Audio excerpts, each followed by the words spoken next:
চিন্তা কৰুন না, আল্লাহ আল্লাহ আছে, আল্লাহ আছে। অকপ নেতাৰ জালিয়াতি গুণ্ডা লগাই পিটিলে আৰক্ষী। অসম গণ পৰিষদৰ হাইলাকান্দি জিলাৰ কাৰ্যকৰী সভাপতি শ্বৰীফ উদ্দিন চৌধুৰীৰ ভয়ংকৰ জালিয়াতি, ৮০ লক্ষ টকাৰ জালিয়াতি।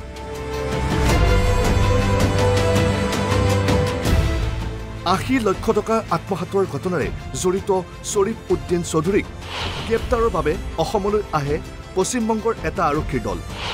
আৰক্ষী অহাৰ উমান পাই শ্বৰীফ উদ্দিনে কৰে পলায়ন। কিন্তু শ্বৰীফ উদ্দিনৰ পুত্ৰ মাছুম চৌধুৰীৰ নেতৃত্বত বংগ আৰক্ষীৰ ওপৰত জঁপিয়াই পৰে এটা ১০০জনীয়া দুৰ্বৃত্তৰ দল। এই আক্ৰমণত ২জন আৰক্ষী গুৰুতৰভাৱে আহত হয়।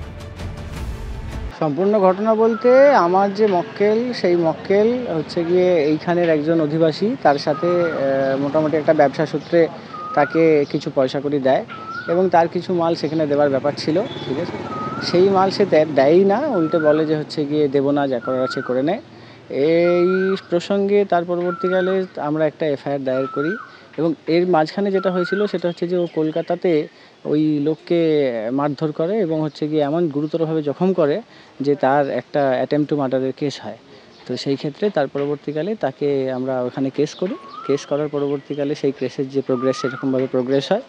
তো তারপরে পুলিশ তার নিজের কাজ করেছে, ওয়ারেন্ট অফ অ্যারেস্ট ইস্যু করে পুলিশ অ্যারেস্ট করতে এসেছিল এবং তার পরবর্তী যে প্রসিডিওর সেটা যখন পুলিশ প্রথমে অ্যারেস্ট ওইভাবে করতে যায়নি, অ্যাকিউজড কমপ্লেন্টকে কোনোভাবে দেখে ফেলে তার উপর চড়াও হয়। পুলিশ সেখানে তাকে প্রোটেকশন দিতে গেছিলো এবং পুলিশ তারপরে আলগাপুর পুলিশ স্টেশনে নিজের প্রাণ বাঁচানোর জন্য চলে যায়। সেইখানে থানায় ঢুকে তারা তাকে মারধর করে।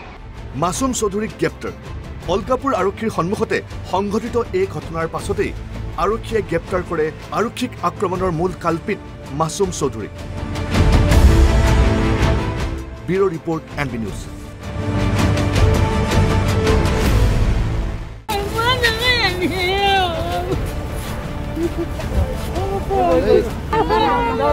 চিন্তা কৰুন না, আল্লাহ আল্লাহ আছে, আল্লাহ আছে। অকপ নেতাৰ জালিয়াতি গুণ্ডা লগাই পিটিলে আৰক্ষী। অসম গণ পৰিষদৰ হাইলাকান্দি জিলাৰ কাৰ্যকৰী সভাপতি শ্বৰীফ উদ্দিন চৌধুৰীৰ ভয়ংকৰ জালিয়াতি, ৮০ লক্ষ টকাৰ জালিয়াতি।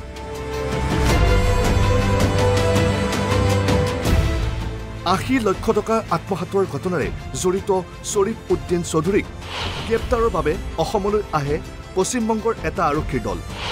আৰক্ষী অহাৰ উমান পাই শ্বৰীফ উদ্দিনে কৰে পলায়ন।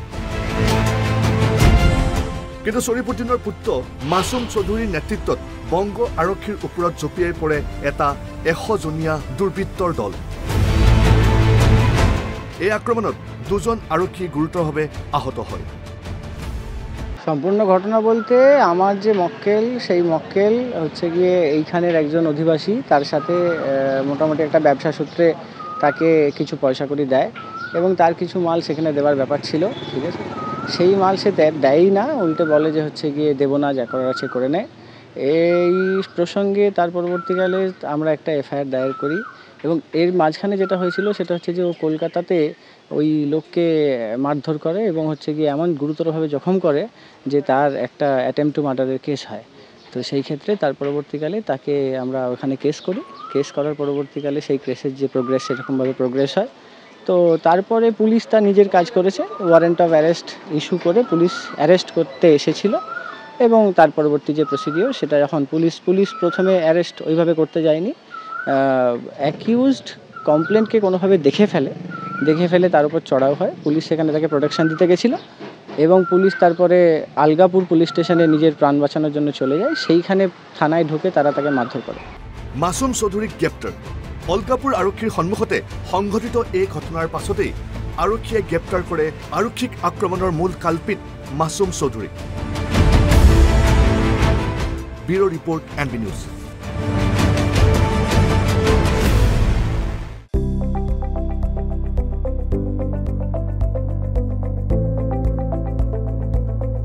NB নিউজ, সহজ সৰল ভাষাত নৱভাৰতৰ কথা।